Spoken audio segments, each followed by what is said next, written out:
Hello,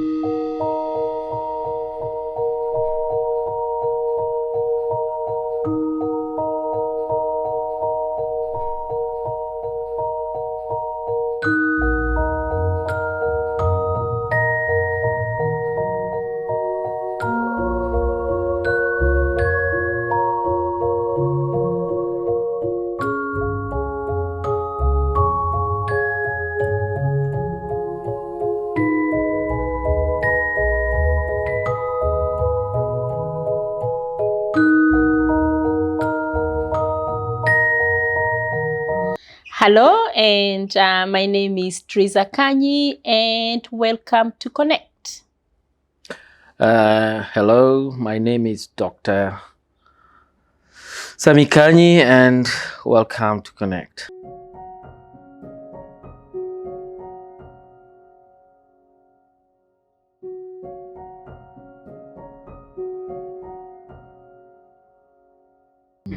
Yeah, so we've been married now 30 years this year. And we met and got married in a place called Rongai in Nakuru so many years ago. And then we migrated and we've lived in different countries. We started with Botswana, New Zealand, and now we find ourselves into Australia. So, Sammy, you can explain how we met? Yeah, well, it just seems to be like yesterday. It's 30 years is nothing when maybe the goal is not too bad. So, yeah, when I left university around 1991, we were, us as veterinarians, were asked to go Mashabani and employ yourself. Before, people used to have a Land Rover, a driver, and a secretary. They pick you at the university and tell you you're going to Rodiani, or you're going to Mombasa, or you're going wherever you've been sent by the government. Before, vets were being employed by the government. At our time, there was something called Structural Adjustment Program, and World Bank and IMF was putting pressure on Moise government not to employ any more civil servants. So we became the first people to leave the university and go for, to find a way of employing ourselves. So anyway, story short, I got support of what they call KCB, Graduate Loan Scheme, and I started a clinic in a place called Rongai. And later on, we were also supported by EEC, and then we developed further. So during that time, I was in this place called Rongai. I employed only one employee, an old man.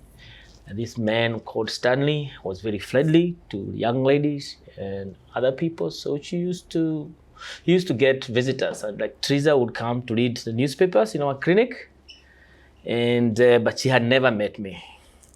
And one evening, when this man was not around, I was the only person to remain to serve the last customers. And Triza walked in and asked me, "Where's Stanley?" I said, "He's not here, unfortunately. What do you want?" I wanted to come and read newspapers to know whether the university is going to be opening. I think they had a small fracas and were supposed to be called back. So she was checking on when to go back to her university. So I provided her with the papers, and I had an opportunity to talk to her. And I think a week later, we had gone for some coffees. And you know what happens after that with young people. So the bond got stronger. Maybe a month later, I was proposing. And I think within that year, I had gone to her parents, and the ball started rolling from there.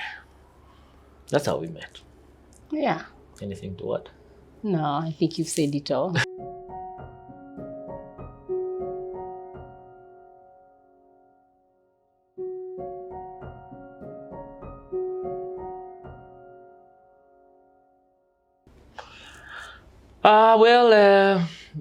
Because of all these responsibilities I spoke about, life didn't really go in the direction that I was thinking. I should have been a young veterinarian, enjoying government money and taking time. So I went into it and got so serious in business, there was no time for dating. And actually thought the whole of the year that Madam met me, I had no time for anything, and I didn't want to go even dating or even go for clubbing or anything. I was just busy with the business. And I felt, obviously, if I had a wife or a close partner, I would be getting that helper that the Bible talks about. Really, this is a true situation when you're growing so fast, you're handling clients for the first time, you're starting business for the first time. You don't just need an employee, you need somebody who can, support you, in washing your back. And therefore, I had just asked the Lord. I think it feels like this year. So in fact, the whole of that year, I was just not interested in all these other things. But in my focus, I could feel it is the time. So I happened to see her a few times with other friends. And I was inquiring and I was telling, oh, no, maybe, I don't know. We don't know whether she's among those people you see her with. Maybe there's somebody who studied with her. I didn't know. She was just a university student in a small village. And I stayed with friends who could tell me anything about her. One thing I knew about her is that she can make shoes. So she could buy soles and do the top and end up making shoes. And I thought that was very entrepreneurial. I want to know more. So I happened to have a friend who used to go where we were socializing, and I would ask again, tell me the story about this lady who could make shoes. And said, I think she might leave town. She's not actually in any relationship, and I think she's not very much interested in this place. And I thought, this is the time. And surely, then the opportunity arose, like I said. And I didn't waste it. And here she is. For me, it was the gut feelings. When I met Sammy, I have to say, I felt something. And when you meet the right person, you know it is the right person. I don't know whether it's God. I don't know what it is that you feel inside. So when I met Sammy, I had a feeling he's the one. And I felt some very deep connection right from the beginning. And he just swept me away. In a very short time, I knew in my heart, of course, I had to wait for him to propose, but in my heart, I had that gut feeling that he was the one.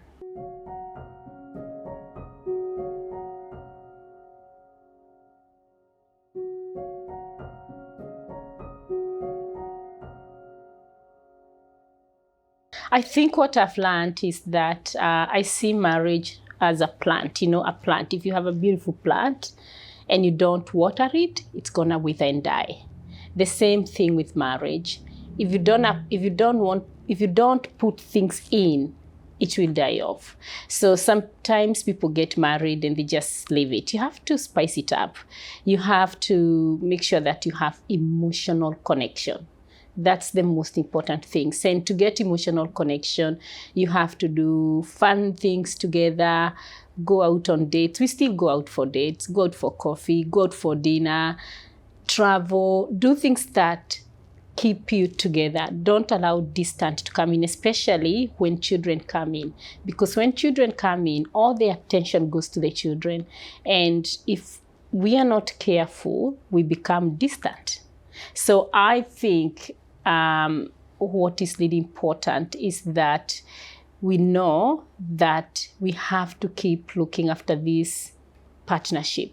It is a partnership between two people.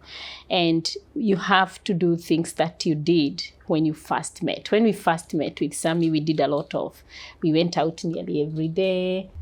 We traveled together. And we still try to do that now. So you just can't sit down and wait for your marriage to prosper if you're not doing the things that you used to do. Even as you're busy, create time, be deliberate, be intentional, and do things that will keep you emotionally connected. Well, very luckily, I would say there was some old men who I used to know, and they would keep asking me, when are you getting married? Have you not found somebody yet? And some were my clients, some were people just leaders in the society. And what I realized from these old men stories is that marriage is not always a bed of what? Roses. And therefore, you have to come with an architectural plan. You'd have an idea. Right from the time when I was a young boy, I was thinking about, when I looked at the picture of my father and father, marriage, and I could see how nice that was. But then I was projecting, how would I like to live my life with my wife? And I was thinking, it has to be nice, it has to be interesting. And I was very lucky also to meet a lady who had a focus in many things that she was doing. And therefore, we did just marriage as a project, partners. And we knew we are the referees sometimes, and we are also the players. And the other people will bring into the team, and eventually the children. And I think it is all those bits and pieces, your in-laws, your parents, other people who could influence it, knowing how to react with friends, knowing that you have to put God in the middle of the whole thing. I think those are the lessons that we have learned. And knowing that there is no marriage that is perfect. And therefore, a small thing should not make you just go crazy and saying, now my marriage is over. You have to stand around and try and deal with these things. So basically, those are the lessons that I would say. Look at one person that you look up to and think, I think this person is well connected to the community.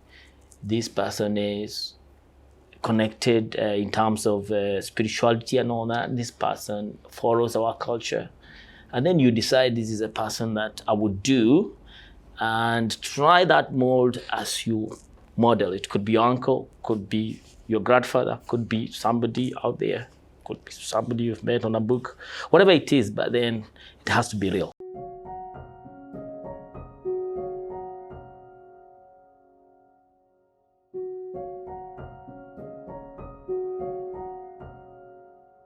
I think one thing is for us to realize we are not perfect. So I'm not perfect. I shouldn't expect my husband to be perfect. And with that comes understanding forgiveness and realizing that we are partners, and two partners, people crash. Marriages, people have conflict. How do you resolve that conflict? So you need some really good conflict resolution skills that you can utilize if there's a conflict. And in fact, part of my job, what I do counseling, and I work with couples. And one of the things I say to them, when you are deciding to get married, decide quite early on, how are we going to resolve conflict before you start the marriage life? Because conflict will come. So how you resolve conflict. And again, I'll go to what I said. Emotional connection, because that's what people don't have. And in fact, one of the main reasons for divorce is people find they become distant. With time, people are very distant, and therefore they go their separate way. Why? Because they lack emotional connection. Aligning yourself, like Sammy said, with the right people that will build you as a couple. If you align yourself with the wrong people, then you start to pick on the wrong things. So make sure you align with yourself with things that build you. And also, I think one of the other problems I've seen with the younger generation is not being grounded. Our marriage is grounded in our spirituality, in your spiritual beliefs, because we are Christian. Yeah. So I'm not telling everyone to be a Christian. Nowadays, we have to be realistic. People do all sorts of things, but make sure that your marriage is grounded on something, whether it's your religion, whether it's your culture. If you look at cultures that, people that practice their culture, they are cultures that are they have strict cultural beliefs. The divorce rate is not high in those cultures. So make sure that your marriage is grounded somewhere. I'll let Sammy to pick from there. I think you've already answered because she's talking about our life. Yes. So more or less on the other, we are looking through the same window and walking out on the same door. But I would just summarize it and say you have to have a right house to know your destination. Because majority of the time people forget we've got our craft on the sea and we got the ladder, but they forget you have to have the direction. That's why we wait to see the sun travel this way. So, oh, that's east, that's west. But at night and during the turbulence in the sea, you need to have the direction so that when you veer, don't get confused.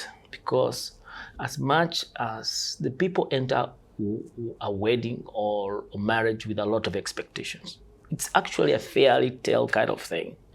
It's Romeo and Juliet. Is the knight who comes to save the poor girl. It is Cinderella kind of thing.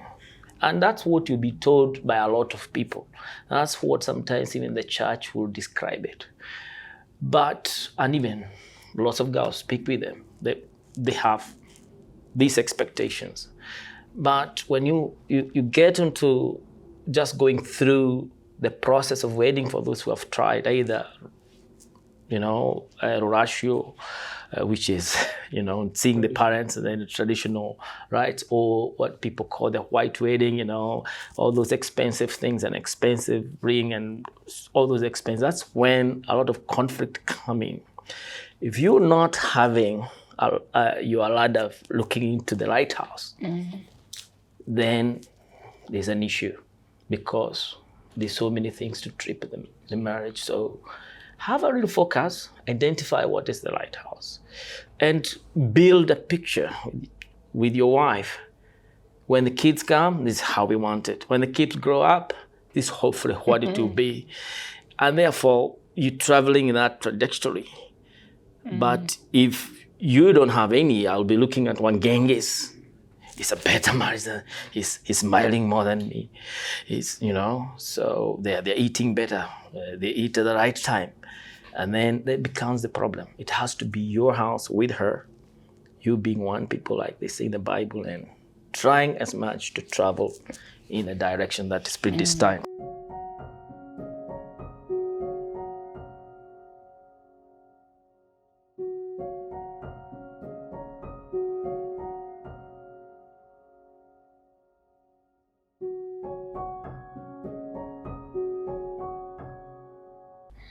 Yeah, I think it's really important that we don't lose our individuality in a marriage. But as you get married, you find with years, we've been married for 30 years now. Now we are so similar in so many ways, and we enjoy the same things. Nearly, actually. We've learned to like each other things, we've ended up with similar hobbies. But I still have things I do as me. I still have things that I love as me. I love traveling. Luckily, Sammy is happy to come along when I want to travel. I go out there. I love doing community work. Sammy does love community work, but I have groups of women that I meet with, things that I go. I think what is really important is to realize that I'm responsible for my own personal growth. And Sammy is not responsible for that. So I need to do things that I need to do to grow as a person, so that I don't feel stuck in this marriage, so that I don't feel like I've lost myself in the marriage. I've continued to grow because that's the person Sammy married, not the person who is lost in the relationship. So I need to maintain my own individuality while still maintain my own individuality in the context of our marriage, while still being Mrs. Sammy. I'm still Triza. And I think the same thing applies to children, because when you get children as a woman, we get so engrossed into looking after the children. In Kenya, they even call you Mama Patricia, and some people lose themselves in that. And we shouldn't lose ourselves, because if we lose ourselves, our mental health is compromised. So we should maintain our own individuality but in the context of your family. I don't know if Sammy, you see it differently? Oh, not really much. Maybe looking at it from a Brooks perspective. And this is the most challenging thing, because we're having this interview in Australia. Maybe if I was doing this interview in Kenya, you'll find the audience wondering is this a compromised man? Or is he advising us to go home and kneel down and to tell our wives, yeah, we have come, or should we kick the door and tell her 1 minute and you should be here to open it, whether she's sleeping or not? What you realize is that it's just like when we travel. When we walk with shoes and we don't need anything else. When you're going to board a plane, you need your carry, whatever, over luggage, other things, and your passport. When you're going to the sea, you might need something for ice saving. And you have to realize, where is our marriage at a particular time? Then apply your individuality, because part of our individuality is that you should be able to sacrifice. You've done that before for your young brother when he needed a coat and he was cold and you had carried one. You covered him. So as much as individuality comes, it is very, very, very important that we have to know that this has to change according to the conditions. Now, but then individuality is basically why this lady decided to fall for you. Now, when you start changing, even if you want to become like her, she thinks, I can't even recognize this gentleman. So it's a really interesting thing, but let's do this. Remember, although your home is a place where you're supposed to be very, where you're supposed to be very particular about, this is our family, shouldn't be leaking to the community. Do most of the things, including parenting in the community. And I remember telling one of my friends, and I think he's done it like that, said, when my daughters were small, we were even changing them just behind people, just cover in, and ensure that we are doing these things because we're in the community. We are not going to hide. If she needed to breastfeed, she probably turn the chair the other way and allow our daughter or the other daughter to get her feed. So what it means, you don't have to hide from the community, because even your individuality is curved by your culture and what is happening at a particular moment. So individuality is good, and allow your wife to do things that she might want to do alone. And she should also allow you, to some extent, to do things that you'd want to do alone. And you need some bit of support to remain who you are. She's the one who reminds me, you're sliding from who you used to be. And I look at that and say, yes. So, and I sometimes remind her, I'm thinking you're sliding from the individual I used to know, because there's so many forces that work on what we call an individual here.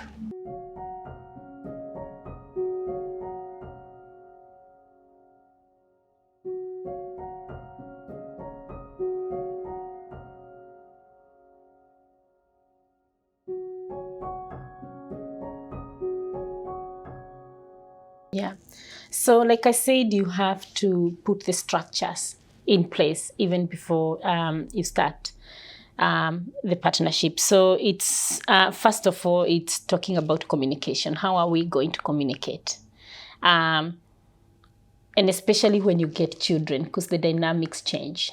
So me and Sammy, there are some things that we agree on when to communicate. You need to choose the time.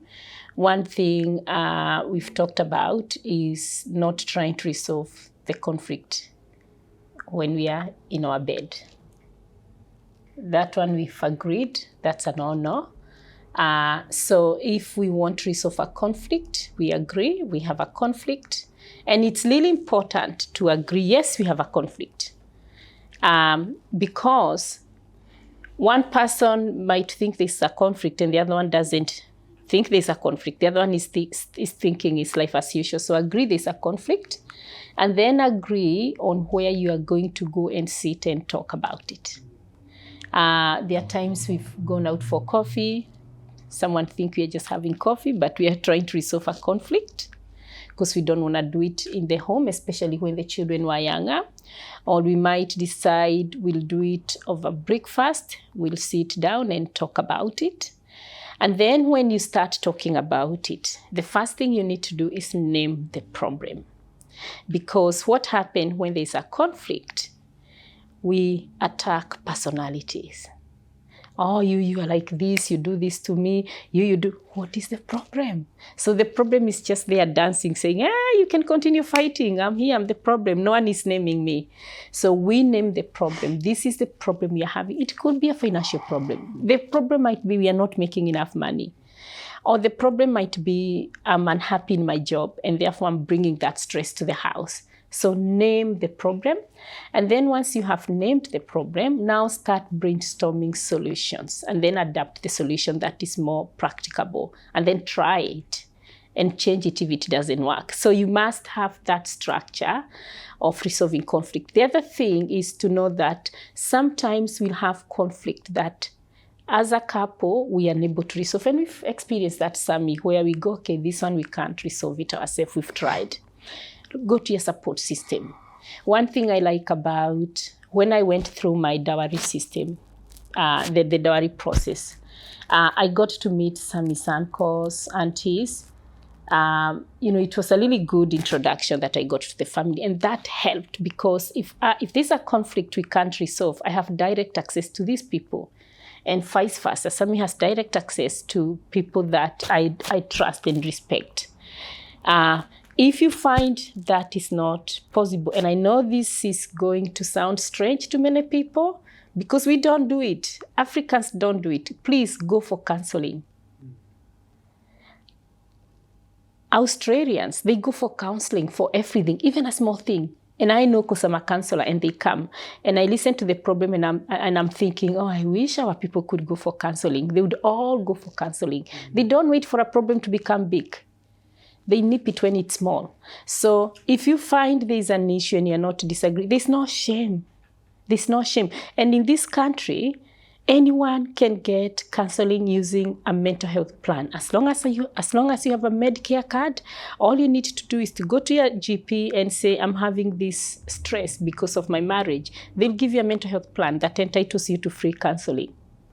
So no, people just sit and they sit with this big problem. And if you took it to a counselor, they will unpack it and you'll be left laughing. Oh my goodness, is this what we were fighting about?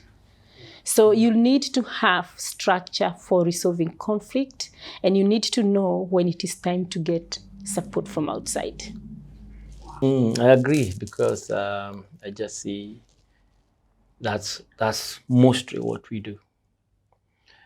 Because unfortunately, conflicts will always be there in marriage. And the older the kids become, now then you have other prayers. So it could start with, you disciplined so-and-so, she's complained to mom. And therefore, that becomes a conflict. Those are conflicts that you had not looked into. You thought kids will always fit in, whatever. And also friends. It could be the influence of one of the person you do life with. It could be, so-and-so is probably not taking you in the right direction. And you feel, no, this is interfering with my social life. So I want to defend this. And sometimes it could be, as Mama says, it could come from external things like stresses or other stresses of whatever kind. Now, people have to know that marriages come with conflict. Right from the day one, the choice of which church will go to, the choice of who will be, speaking during the wedding, the kind of clothes I want, the budgets, everything. It's these things that there. Luckily, most people are able to jump the hoop.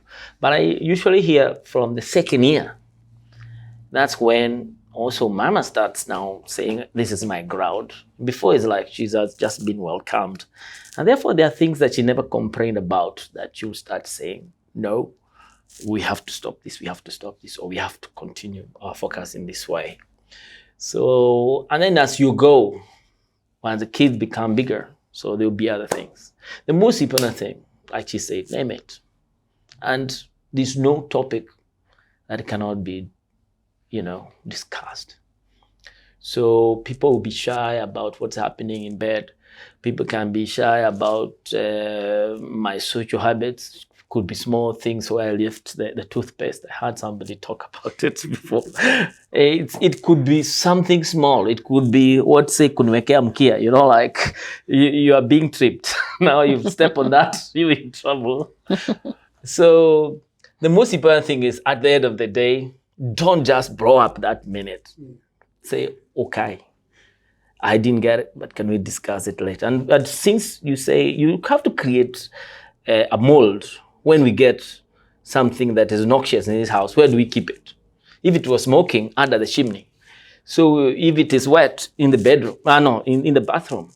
So it all depends. You have to come up with these strategies. What do we do when we get A, B, C sort of a conflict, and then try to use it? Sometimes it doesn't work. Sometimes you have said, you write me a note and put it in a jar, and we look at it at least by the third day. We don't allow it to be like that. And sometimes these things will not be done in time. They could be not because of my wish or her wish. Be patient a bit. And when it fails, if you have somebody in church who you trust, who is not going to blow all these things out, it's a bloke who knows you very well. If it is your mother-in-law, because you know she got your back, she knows you all this time, you've been a good man, speak to someone. And then most likely, if these are people who you've chosen because you trust, you'll also look at the emergency of that situation and cover you people. I would say, yes, listen to professionals. Sometimes we can't help ourselves because we're actually in a different mode. We are not in Kenya. What your mother tells you may not work here. What your grandfather tells you. So sometimes you need to see the professionals, and we've done that once or twice ourselves. So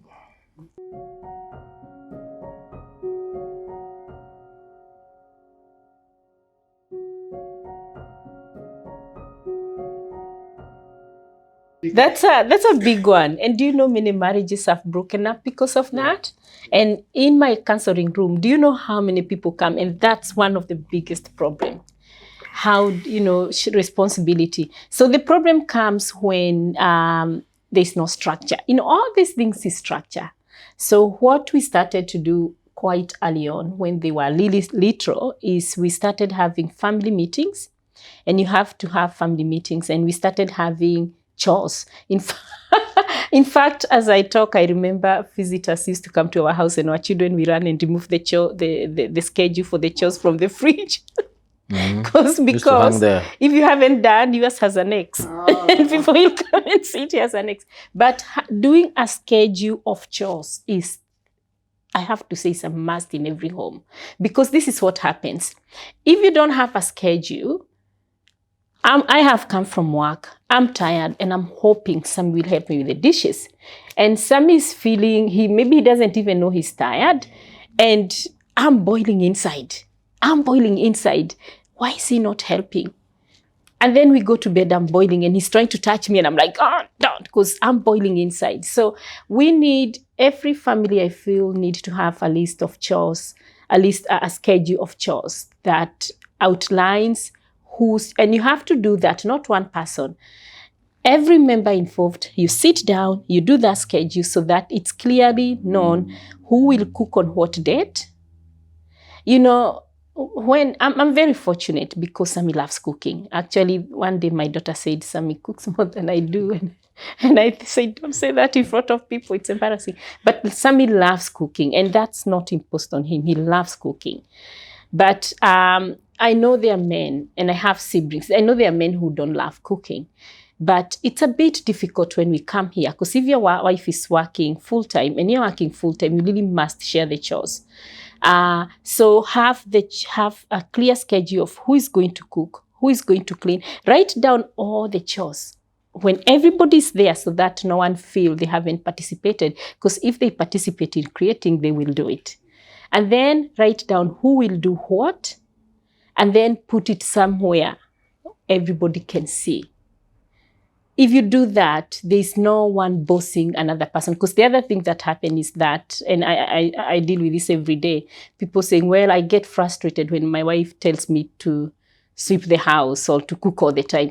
And I'm like, she doesn't have to boss you if you have the structure. So have the chores written. You can put them in the bedroom if you don't want people to see, but have it there so that everybody know what they're expected to do and there's no one bossing the other person. Have a calendar, have a family calendar so that you can know the responsibility, especially if people have kids, who will drop the children when and where. When are we gonna go for family dinner? Put everything there so that everybody in the family is quite clear who is doing when, how, and who is doing what, when, and how. Who is doing when, what, and how. So that there's no one bossing the other. No one is bossing other people in the family. Many. Sometimes we arrogate ourselves responsibilities that we are not supposed to be worrying about. Because like in Kenya, you're the man in charge of security. So you close the door. If you have alarms, you switch them on. You feed the dog. No, not the pet, but the dog. Because you are the man. But here, fortunately or unfortunately, sometimes even men have nothing to do. And that's why people start having some resentment. Children are being told at school that chores should be, shared. And if you as the father, all you do is watch whatever team in UK that makes you happy, and you're doing it with your mate on the phone. Did you see how Ronaldo did blah, blah, blah? If he's still doing it, I don't know. So, yes. And in Kenya and in Botswana, men were being told they were just reading the papers and waiting for the Msadi, who is the wife, to do everything. But let us look at how things go here. We come quite late in the game. Kids start working at the age of 15, start earning superannuation then. And before then, maybe they were getting cushy jobs before that. So ourselves, even in Kenya, some of your brothers and sisters at 30, they haven't actually had a job that could pay them anything reasonable. Here then, when you come and you have to own a house, have a car, have this, keep the kids to good standards, then both of you have to use time very, very carefree. So your wife can't go for 10-hour shift and then come back and even a boiled egg is not existing. And she has to prepare kids to go to school, those other things. So you start naturally trying to support the family. And this is something you should enjoy because kids grow up very quickly. By the age of 9, a kid is telling me, I'm not going to eat the egg prepared like that. By the age of that, you say, I'll be needing not just food, I'll be needing my dessert prepared like this. So remember, men are actually really required to help for about 5 to 10 years. After that, madam has gone into her diet, which doesn't want you to prepare because she has to do the calories, she has to do this and that. You want your protein what? Shake, stuff. So you start seeing your pantry is now being, this is so-and-so's department, this is so-and-so, this is your daughter, your sons, your everything. So everybody now starts either to look after some of the things that you'd have done cooperatively. But as early as possible as a man, in the kitchen, hit the kitchen, because in a few years, nobody will be needing you to do much except once or twice during a baby. So myself, I find myself doing less, but I did as much as I could in those days. And I remember when you brought the kids from Botswana, I was the first one to put them in the bath and clean them after that long train journey. And it was natural. That's what we had started doing right in Kenya. I remember there's one lady who had complained about me doing work in the kitchen, and she sent her maid because we share the balcony. And she saw me in the kitchen. And she thought my wife is not treating me very well and sent her maid in and come and help in the kitchen, so on, so she should not be doing that. So it's not going to happen like this here. More is women coming and saying, does Peter do this? And is he helping here and there and there? And sometimes with the conversation up there. So it's natural that we should help each other with the same team, and it will be it should be fair not to say that this is for ladies here, this is for men. But if your wife says, okay, that one I'll take because I feel I honor you so much, I don't want you to be doing this. Okay. But laundry, anything, sweeping, whatever it is in the house, I think, yeah, we should share as much as we can.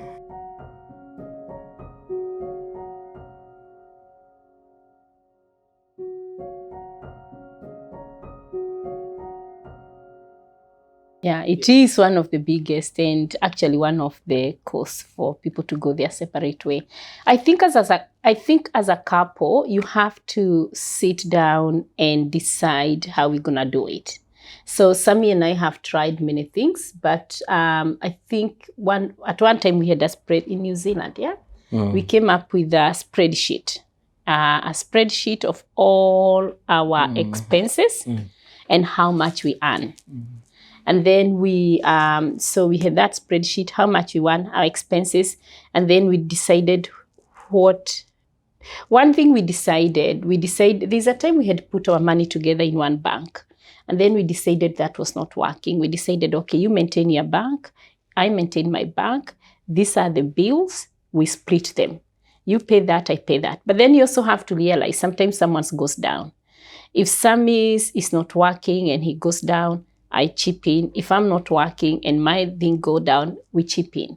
So as a family, I think, as a couple, you have to sit down and work out what works for us, because that system has worked for us, but it might not work for other people. Some people decide to put their money together in one account and then they spend.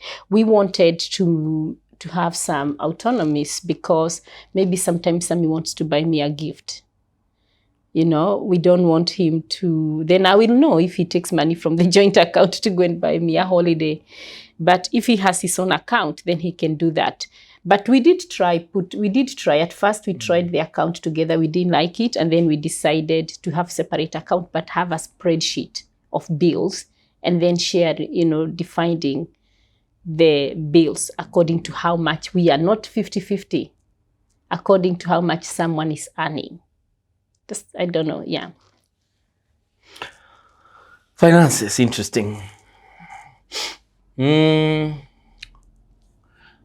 We both did come from families that had a lot of excess, but we came from middle families, had teacher and businesswoman at your place, and myself a nurse, and my father being a teacher also. They were ambitious, so they would probably buy a piece of land instead of having money sitting there to lavish us with more things. And so were your parents. So there wasn't a lot of excess. If there was work to be done during the holidays, like labor, we would obviously be given chores and do it. And that's why sometimes I understand where she's coming from, I come from. But our experiences and her experience and my experience are the same. When it comes to men getting to the second tier of their what can I say? What was their goal? Sometimes they say, I relax. This is the time to enjoy life or something like that. But ladies always see further. And they will talk to you or they'll press you, why can't we buy a second house? Why can't we do this and that? And sometimes you think, no, we're already in a situation where but they would say, maybe we should try. And that's why you see situations becoming hard. That men are okay. They say the kids will grow to buy the helicopters and do whatever they want, but the ladies are ambitious. And therefore, it is good sometimes. I've seen situations where mom was ambitious in some circumstances, and me, I was thinking, we are so have made us also, tread a little bit faster than I would have thought would have done. So again, ladies relax more in ways of finding extra jobs and extra income. This is the way Australian situation is actually laid out. Men really struggle after 40, 45, even actually increasing their income. But the ladies, that is the time they get all these other ways of, getting somewhere. So it is important, I would say, to look at finances as, first of all, the most important, the core finances. You need a car that not break down every time. And eventually, you will need a second car. And after that, anything that the kids need, because the kids, like I said, they grow very quickly. And after that, be a bit ambitious. There will be that or the other project that might praise the family. I would say I've been very lucky. My wife had looked at what I would have been if I was in Kenya. I would definitely have been a farmer. And any little savings that we've had has been geared towards that project. Does it mean it returns money? Majority of the time, you take 10, 15 years to make money as a farmer. But is she regretting? No. So it is going to be, because you're in a marriage, I would think somebody knows in your family that would like to become big in the media. Therefore, some focus on that is not a bad idea. And the other way around. I know she's more academic than I am. Just expecting her to finish her PhD very soon, very, very soon. And she has other ambitions. When it comes to the accounts, once you start earning enough to feed a family of 3 or 4 or 5, depending on what you are, and paying your mortgage or your rent, from there you should not be talking about, if you have sufficient money, you should not be wanting that let the man or the woman control the finances, because that kills the ambition. I want you, Triza, make as much money as you can. I always tell her you're bigger than Oprah, and possibly I'm right. So there is no remedy for her making more money than me. And I'm happy to sit back and carry her back and even abandon my job if what it means supporting her means more money in it. So this thing of let's cap it, let me know how much you're earning, or the lady saying I'm keeping it all because I don't trust you in your expenses, or the other way around. It would be good after you have covered your bills. Let whatever she puts in her account, and if she decides to send some home to her place, don't worry. Let her support that family. It could have been your responsibility to do it. Or sometimes, there are times we used to say, we are going to give them the salaries that they would have got now that they're retired. And it's usually in Kenya is not much. If somebody was being given 30,000, say, okay, so that family is going to give them 30,000. Tell them, continue the life like you are still earning, and we don't care about your pension. So you have to decide on these things. And the fact that she's looking at her accounts and happy with her investments, are happy with herself, then makes her a bigger contributor when you're probably down, or when she thinks you need support in your projects. So that's the way we look at it. And the majority of the time, when it's fun to be, like last year, we went for around the world tour, maybe 5, 6 countries in the world, and we came back. And I didn't even know where the money is coming from myself. I didn't know where it's coming from. When they went with a daughter for a cruise very far away from me, I was just busy working. I didn't know when they had paid for it, when they had discussed the daughters, and I knew when I was excluded because I said I'm not available. So you want to see these things happen. When my daughter decided she was going to buy a fancy sports car, probably I would have said, hey, you should have supported your mom buy a new car, then you drive your mom's car. No. So long as food is coming, everything else has been covered, don't worry. Anybody in the family who is earning, let them push their stuff up if they can. That's where we are.